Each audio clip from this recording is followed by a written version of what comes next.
우리에게 주시는 하나님의 말씀은 출애굽기 20장 15절 말씀이 되겠습니다. 출애굽기 20장 15절 말씀입니다.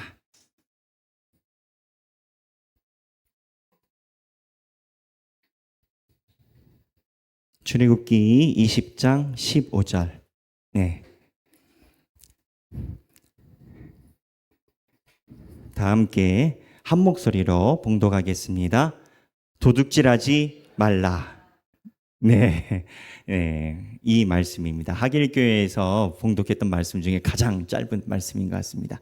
저희가 지금 몇 주 동안 10계명에 있는 내용을 현대적인 의미로 우리가 이해해야 되는 내용을 순차적으로 그리고 모든 것이 아니라 해석이 필요한 파트를 선별하여서 지금 말씀으로 나누고 있습니다. 그러다가 도둑질하지 말라 이 파트에 우리가 이르게 되었습니다.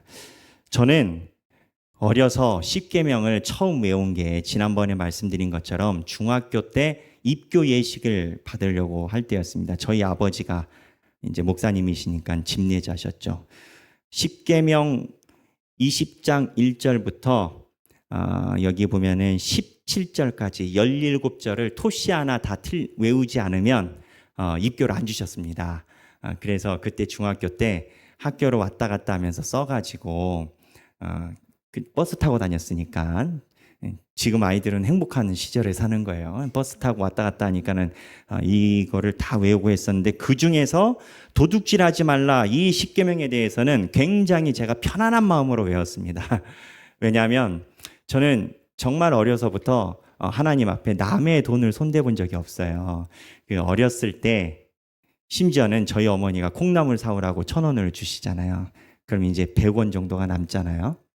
그럼 저희 부모님이 언제나 저한테 그렇게 가르치셨습니다. 엄마가 1,000원을 줬으면 남는 100원은 어머니에게 다시 가져오는 거고 네가 필요한 것은 용돈으로 주세요 하는 것이다. 이제 이게 모든 그 돈에 대한 애누리에 대한 제 기준이었습니다. 그래서 헌금도 제 시절에는 아이들이 중간에 인터업 세트를 많이 했습니다. 다음 세대 아이들에게 부모님이 2,000원 준다. 그럼 아이들이 가다가 1,000원을 빼고 1,000원만 헌금하고 때로는 헌금을 안 하고 그래서 분명히 부모님이 헌금은 보냈는데 주일학교 선생님 통해서 물어보면 헌금을 안 내기도 하고 이런 지금은 안 그런 것 같아요. 아이들이 이제 지금은 안 그런 것 같은데 저희 때는 그런 일이 있었어요. 하지만 저는 어려서부터 한 번도 그러한 돈에 손을 대본 적이 없습니다. 주님 앞에서. 그래서 저는 이 구절을 외울 때마다 마음이 정말 편했습니다. 뭘 이런 것까지 10계명에 뭐 이런 것까지 10계명에 그런데 이 10계명에 도둑질하지 말라 이것에 깊은 의미가 있어요. 이번에 저도 우리 하길교회와 말씀을 나누려고 이 말씀을 연구하다가 알게 됐습니다. 그래서 이 도둑질하지 말라의 깊은 내용을 여러분들과 함께 살펴보고자 합니다. 이 도둑질하지 말라의 깊은 의미를 살펴보려면 먼저 무엇을 도둑질하지 말라는 걸까요? 사람들이 무엇을 도둑질하지 말라 하면 대부분 연상시키는 게 첫째는 돈입니다. 그렇지 않겠습니까? 돈이 어떻게 되고 돈이 사람들 사이에서 통용이 되니까 물건이나 재산을 도둑질하지 말라라는 이 개념으로 사람들이 이해를 합니다. 근데 고대에 이 무엇을 도둑질하지 말라라고 이야기를 할 때 이 물건의 범주가 사뭇 우리의 개념과 다릅니다. 무엇을 도둑질하지 말라라는 그 범주 안에 도둑질이라는 개념의 물건이 들어가는데 고대 시대의 연구를 알츠를 포함해서 많은 고고학자나 신학자들이 연구를 할 때 동일합니다. 신학자나 일반학자나 이 물건의 범주에 사람이 들어갑니다. 이 물건의 범주에 노예가 들어갑니다. 실제적으로 이 물건의 범주에 사람이 들어가지 않게 된 것은 1863년 링컨이 노예 해방을 선언할 때까지 그리고 1863년에 링컨이 노예 해방을 선언했지만 세계 글로벌에서 대부분의 나라에서는 노예가 물건의 범주에 들어갔습니다. 그래서 사람을 도둑질하지 말라, 이 범주에 노예도 도둑질하지 말라라는 그 개념이 있었다라는 겁니다. 근대에 이르러서는 이 개념이 많이 없어졌죠. 노예가 없어지니까. 하지만 현대 신학자들은 이 파트를 이야기를 합니다. 하나님이 제도가 바뀌었다고 없어질 것을 십계명에 기록하셨다면 한시적인 하나님 아니냐. 따라서 도둑질하지 말라는 개념을 물건의 개념에서만 한주시키는 게 아니라 범주시키는 게 아니라 노예라는 개념을 품고 있을 때 하나님이 얘기하신 내용, 즉 뭐냐? 사람의 마음을 도둑질하는 것이 하나님의 도둑질의 범주에 들어간다라는 겁니다. 사람의 마음을 도둑질하는 것이 도둑질이라는 겁니다. 도둑질이라는 게 뭡니까? 주인이 있고 그리고 뺏은 사람이 있습니다. 그럼 주인이 누굽니까? 사람의 마음의 주인은 첫째로는 하나님이고 둘째로는 본인입니다. 그런데 사람들이 하나님에게 돌아가 있는 마음을 나에게 우회적으로 이렇게 감아채워서 또는 나의 사람이 되기 위해서 내 말에 적극적으로 들어주는 사람을 만들기 위해서 하는 행위가 하나님 앞에 서기 위한 행위가 아니라 나를 중심으로 마음이 펼쳐지게 하는 소위 정치적인, 관계적인, 고단수의 인간적인 행위를 현대 신학자들은 사람의 마음을 도둑질하는 행위라고 정의를 합니다. 근데 이렇게 보면요, 이 사람의 마음을 도둑질하는 사람들의 심리가 도둑질에만 있지 않습니다. 이게 사람의 마음을 도둑질한다는 게 사람이 어느 정도 그 관계의 의미를 가지고 있고 소유의 개념을 가지고 있는데 희한하게요, 사람들에게 마음을 도둑질하려고 하는 사람도 다른 사람들에게 도둑질 당할 가치가 있는 사람이 되기를 원합니다. 이 희한한 접근입니다. 사람들이 서로와 서로에게 사람의 마음이 도둑질할 수 있는 가치로 인정받기를 원하든지 아니면 저 사람의 마음을 사기를 원하든지 하는 현대 사회에 대놓고 깔려 있는 정서가 있다라고 얘기를 합니다. 무슨 얘기냐? 손님은 왕이다. 우리는 이 문구에 대해서 아무런 비판 의식을 갖고 있지 않습니다. 자본주의 사회에서 돈을 벌기 위한 지혜라고 생각하죠. 느낌이 좋지 않습니까? 손님은 왕이다. 근데 이 손님은 왕이다라는 이 개념이 저는요, 만약에 인간의 패러다임이 생각의 사고체계가 100년, 200년 후에 바뀐다면, 왜냐하면 인간의 사고체계는 계속 바뀌어왔습니다. 처음에는 군주 중심의 사회였다가 시민혁명이 일어났다가 시민혁명에서 자유, 시민이란 개념도요, 소크라테스가 이야기했던 시민의 개념은 우리 개념으로 상류층이었고 중세에서 있었던 시민의 계층도 중산층이었고 지금 우리가 가지고 있는 시민의 개념은 민중의 개념에 가까운 거고 시민이라는 개념도 인간의 인지력과 발달 정도에 따라서 시대적으로 시야가 다 달라집니다. 근데 지금 이렇게 시야적으로 달라지는 인간의 시대를 살펴보면 손님은 왕이다 이 문구를 언젠가 인간사가 바뀌었을 때 비판적으로 이야기할 시대가 도래할 수 있다고 생각합니다. 왜? 손님은 왕이다. 손님은 왕으로서의 소유할 만한 대접을 받고 싶어 합니다. 그거는 내가 상대방에게 물건으로서 값어치가 있기를 바라는 겁니다. 그리고 컴퍼니는, 회사는 상대방의 원하는 그 대접받고 싶은 값어치를 최상으로 여겨줘서 그분들이 땡전 하나까지 우리 회사에서 마음 놓고 왕처럼 쓸 수 있도록 이야기를 하지만 결국 이 회사 입장에서는 저 사람의 힘을 소유하려고 하는 거라는 겁니다. 이게 현대 시대의 패러다임이라는 거예요. 그러다 보니까 현대 시대에 다른 사람의 마음을 얻고 다른 사람의 마음을 우리가 함께하고 이 개념이 원래 본질의 본질의 의미가 아니라 사람을 소유하고 저 사람에게 내가 소유할 가치가 있는 대상이 되기를 요구하는 끊임없는 비본질적인 소유 개념의 시대가 돼버렸다는 겁니다.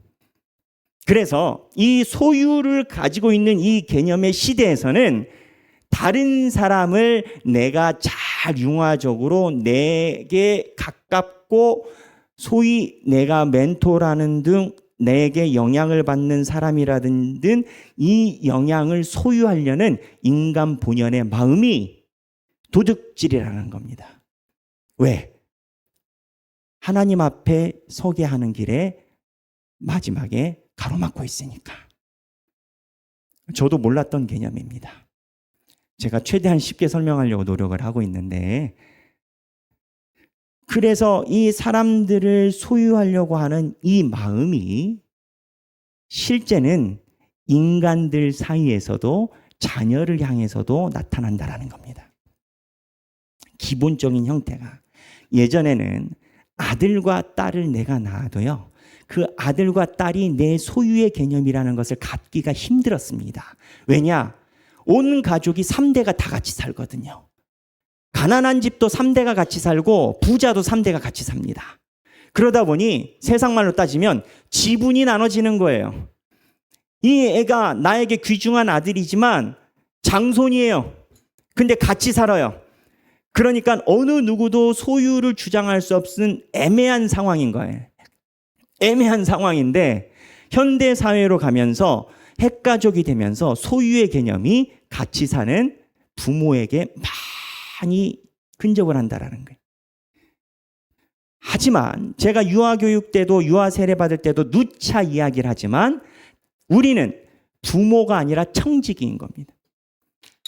하나님께서 보내신 하나님의 아들과 딸을 우리는 잠깐 동안 하나님에게 얼굴을 드리게, 하나님에게 바라보게, 하나님의 자녀이니 하나님께 귀결이 되게 우리는 신앙적으로 삶을 인도하는 잠깐의 오래 살아봤자 40-50년밖에 같이 살 수밖에 없는 그러한 잠깐의 청지기 개념이라는 겁니다. 그러한 개념에서 부모 또한 하나님에게 자녀의 마음이 돌아가지 않고 부모나 여타적인 곳으로 마음이 돌리게끔 양육을 하는 것은 큰 개념에서는 하나님의 자녀를 도둑질한다라고 그렇게까지 이야기를 하더라고요. 이렇게 개념을 보면 도둑질이라는 개념이 기본적으로 사람의 마음을 훔치는 행위가 현대에는 도둑질이라는 겁니다. 근데 이 도둑질이라는 개념을 언어학자 비트겐슈타인을 포함해서 알치를 포함해서 고대적인 이 소유의 개념이 어땠는가를 살펴봤습니다. 이 고대적인 소유의 개념이 어땠는가를 살펴봤는데 고대에는요, 문구가 저 사람은 내 것이다 라는 그러한 언어가 없다라는 겁니다. 그러니까 우리가 노예 생각하면 우리 개념으로 노예는 내 것이다 이렇게 생각할 것 같잖아요. 노예조차도 내 것이다라는 고대의 문헌이 없다라는 겁니다. 고대에는요, 저 사람이 나에게 속해 있다. 저 사람이 나에게 속해 있다. 이런 개념이라는 겁니다. 영어로 뭐 to have 뭐 이런 걸 쓰지만 중요한 거는 고대에 있었던 고대 시대의 사회에는 사람이 내 것이다라는 개념이 문서상에는 명확하게 존재하지 않고 나에게 속해 있다라는 개념이라는 겁니다. 그러니까 무슨 얘기냐? 시대가 악해지면서 사람의 마음을 훔치는 게 강해졌다는 겁니다.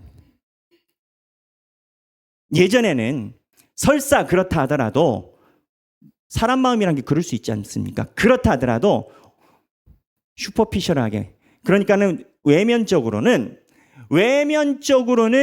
그 마음이 문서나 기록이나 행태로 드러나지 않았는데 현대에 이르러서는 인간 중심 인본주의라고 하면서 인본주의가 아니라 오히려 나에게 속해 있다라는 것이 손님은 왕이다, 멘토, 멘티, 기타 등등의 언어로 바뀌면서 사람의 소유권의 영역이 더욱더 강한 것처럼 인식되는 사회로 발전돼 버렸다라고 강하게 지적을 합니다.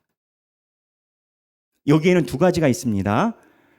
소유하려는 사람도 있지만 저 사람에게 내가 소유될 만한 가치로 인정받고 싶음도 같이 있는 겁니다. 사람이. 근데 소유를 하려는 사람이나 소유로 인정받고 싶어하는 사람이나 핵심은 뭐냐? 기본적으로 사람을 소유의 대상, 가치의 대상으로 본다라는 겁니다. 희한하지 않습니까? 근데 맞습니다. 맞습니다. 교회도 마찬가지입니다. 가정도 마찬가지입니다. 이러한 문구를 보고 보면 아이들을 양육하는 방법과 아이가 아니라 가족과 가족과의 관계도 그렇습니다. 큰형님이 있으면 밑에, 그렇지 않습니까? 큰언니 있으면 밑에. 기본적으로 현대 사회에서 가지고 있는 우리가 당연하다라고 하는 생각의 틀이 이 사람의 개념에 의하면 김용규, 알츠 또는 비트겐슈타인을 포함해서 다른 사람들은 현대인들이 가지고 있는 사고의 개념이 고대에 있지 않았었고, 한병철 씨는 조금 더 과하게 나가서 투명사회라는 책에서 이걸 뭐라고 이야기를 하냐면, 일부니까는 그 문자 워딩 그대로 얘기를 하겠습니다. 사람의 악한 본성을 아무렇지도 않게 드러내고 자신 있게 이야기하는 포르노 사회다라고 지적을 합니다. 사람을 소유하고 사람에게 가치가 있어야 되는 것이 창피한 일인데, 투명사회의 한병철의 저자의 입장에서는 이러한 민망한 것들이 포장이 돼서 아무렇지도 않게 사회에서 이야기되는, 그분은 기독교 얘기 안 합니다. 일반 철학책이니까.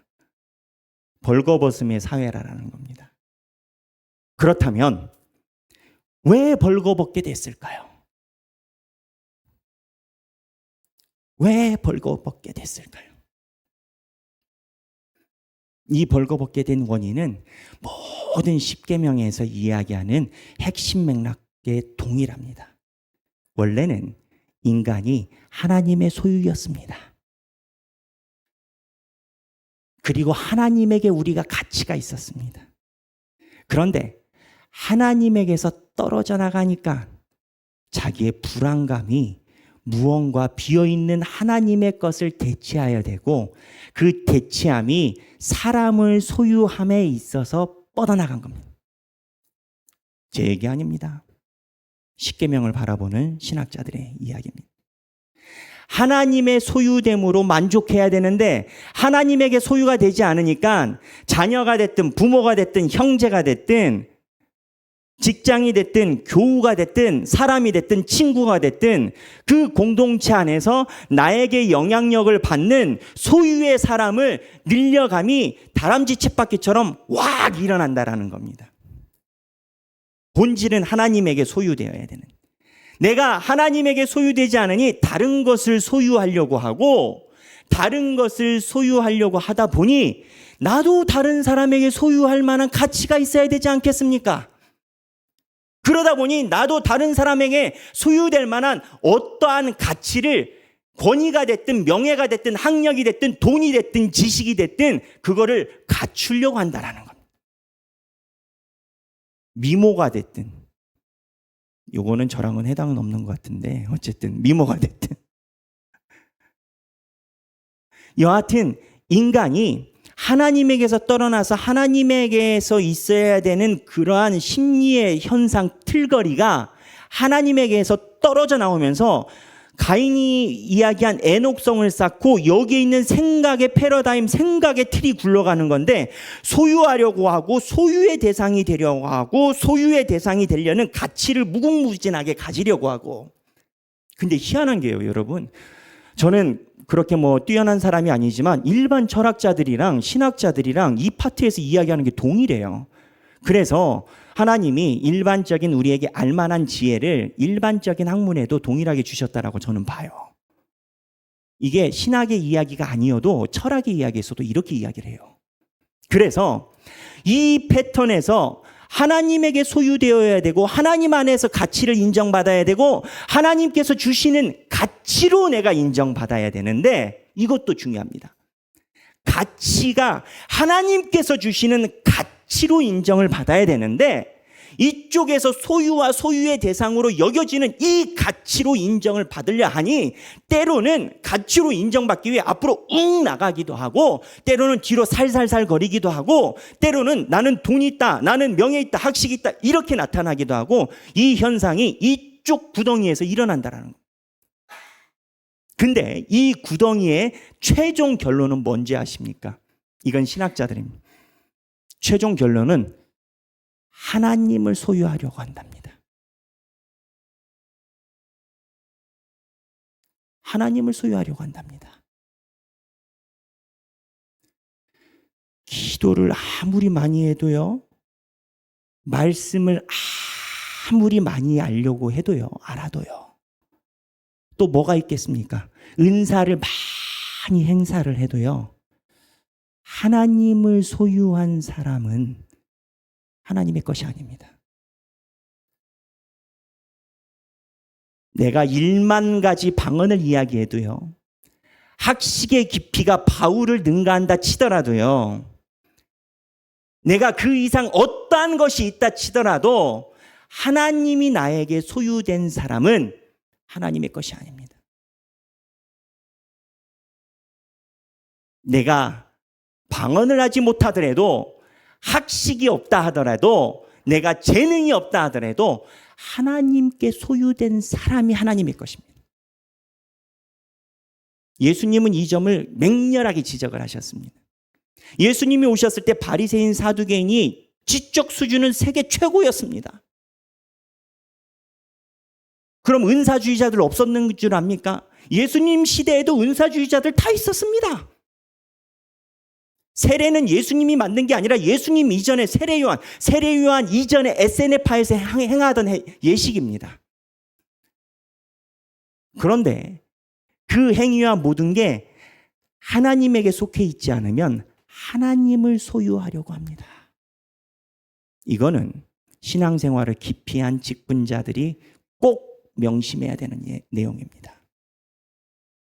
이거는 도둑질을 넘어서 도둑질 이상의 것이 될 수가 있습니다.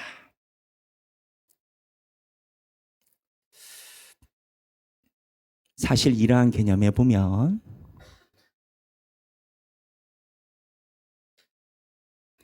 나도 모르게 사람을 소유를 하려고 했었던 시도는 능력을 가진 사람, 하나님이 주신 능력이 있는 사람은 나도 모르게 한 번쯤은 일어날 수 있습니다. 모르니까. 저도 이번에 많이 깨달은 겁니다. 근데 역설적으로 이거는 제 묵상입니다. 무슨 소리냐? 도둑질의 미수가 축복입니다. 사람을 소유하려다가 미수의 그침이 하나님의 돌보심입니다. 자녀를 내 것으로 만들려다가 내 것이 아님을 처절하게 깨닫는 순간 하나님의 축복입니다.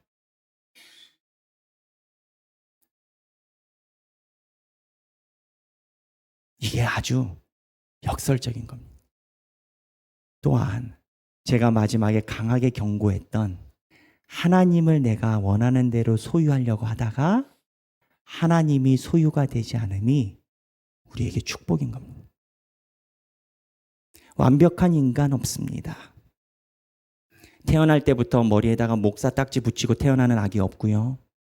태어날 때부터 권사 딱지, 장로 딱지, 집사 딱지, 성도 딱지 붙이고 태어나는 아기 없습니다. 어느 누구나 다 소유에 대한 욕구가 있습니다. 그런데 저는 하나님께 감사드릴 수 있는 건 이게 미수에 그친 것이 하나님의 은혜라고 저는 고백을 합니다. 교회에서 많이 있는 얘기, 세상에서도 많이 있는 얘기 중에 하나가 있습니다. 사람을 믿지 마라. 근데 참 이 얘기 들을 때 인간이 비정하다라는 생각이 들어요. 사람이 사람을 믿지 않으면 어떻게 살겠습니까? 근데 사람을 믿지 말라는 것이 그러한 각도에서가 아니라 사람을 소유하지 마라. 소유하려 하지 마라.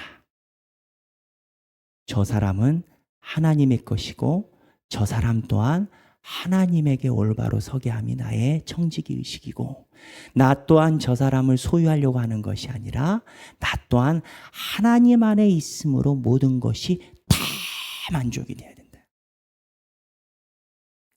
사람들이요, 자기의 영향력과 자기의 소유함을 끝까지 지켜서 이 소유의 세계에서 포식자로서 마지막까지 가려고 하는 욕구가 있습니다.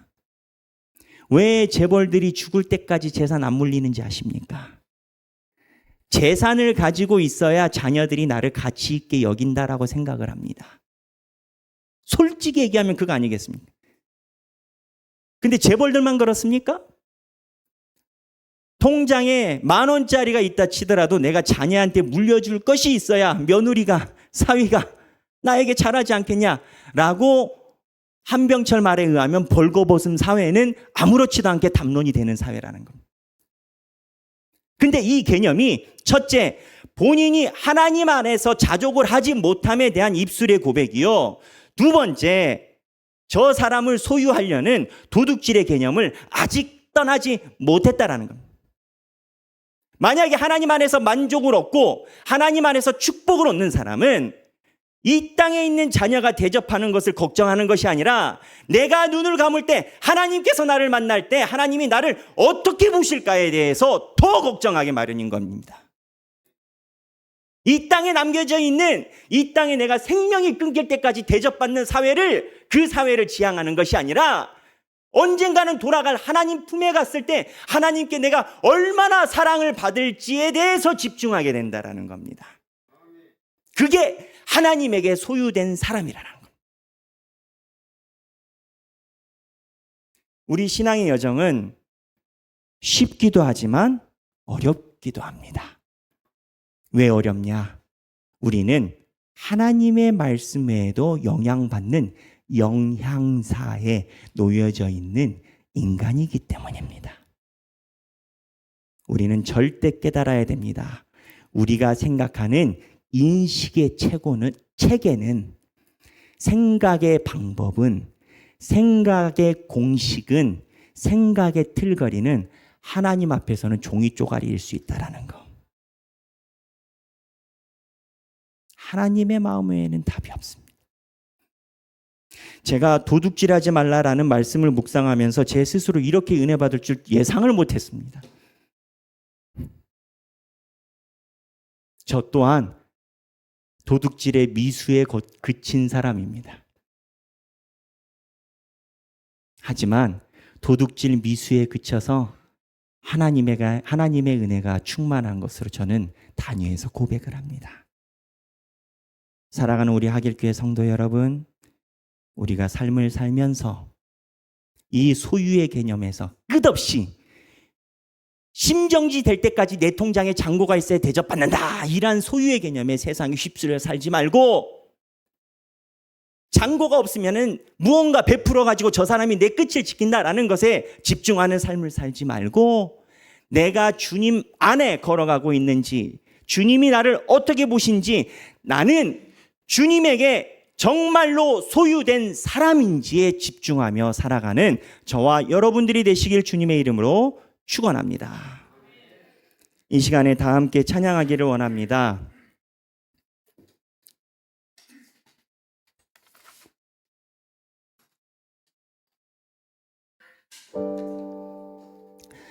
함께 찬양하고 싶은 찬양은 주 안에 있는 나에게 라는 찬양입니다. 가사가 어제 제가 묵상하며 기도하며 찬양을 여러 개를 봤는데 한 1시간 고민을 했던 것 같습니다. 그런데 답은 주 안에 있는 것밖에 없지 않겠습니까? 주 안에 있는 것 외에는 답이 없습니다, 여러분. 사람을 소유하려고 하고 그 사람에게 내가 가치가 있어 보이려고 하고 내가 가진 학력과 지식과 재력과 능력과 관계와 명예와 영양사 기타 등등 뭐가 돼봤자 아무 의미 없습니다. 상대방이 나에게 소유되지도 않을 뿐더러 내가 상대방에게 소유가 될 만한 가치를 영원히 가져가지도 못합니다. 그곳에서 에너지를 쓰느니 오늘 나에게 주시는 하나님의 음성이 어떠한지 귀를 기울인다면 그 안에서 내가 예상하지도 못한 주님을 향한 찬양과 하나님의 음성이 나에게 임합니다. 그 찬양 안에 삶의 의미와 주님의 영원한 음성을 듣는 우리가 되기를 찬양합니다. 찬양하겠습니다.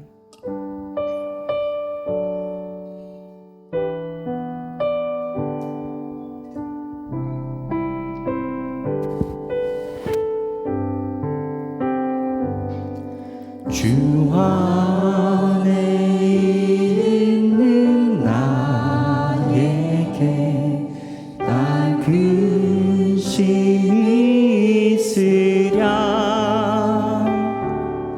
십자가 밑에 나아가 내 짐을 풀었네.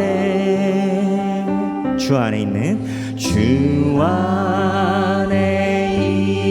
있는 나에게 난 근심이 있으랴 십자가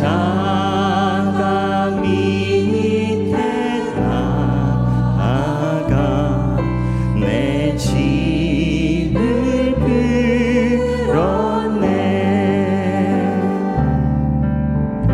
주님을 찬송하면서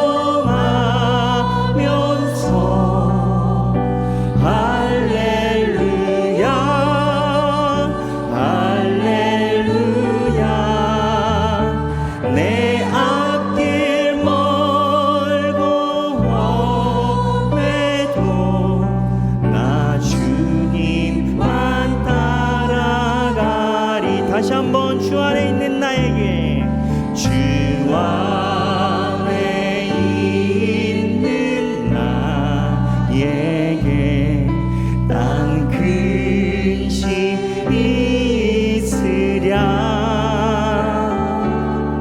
십자가 밑에 나아가 내 짐을 풀었네. 주님을 찬송하면서 할렐루야 할렐루야 내 앞길 멀고 험해도 나 주님만 따라가리. 주 안에 있는 나에게 주 안에 있는 나에게 난 근심이 있으랴 십자가 밑에 나아가 내 짐을 풀었네. 주님을 찬송하면서 주님을 찬송하면서 할렐루야 할렐루야 내 앞길 멀고 험해도 나 주님만 따라가. 주님을 찬송하면서 주님을 찬송하면서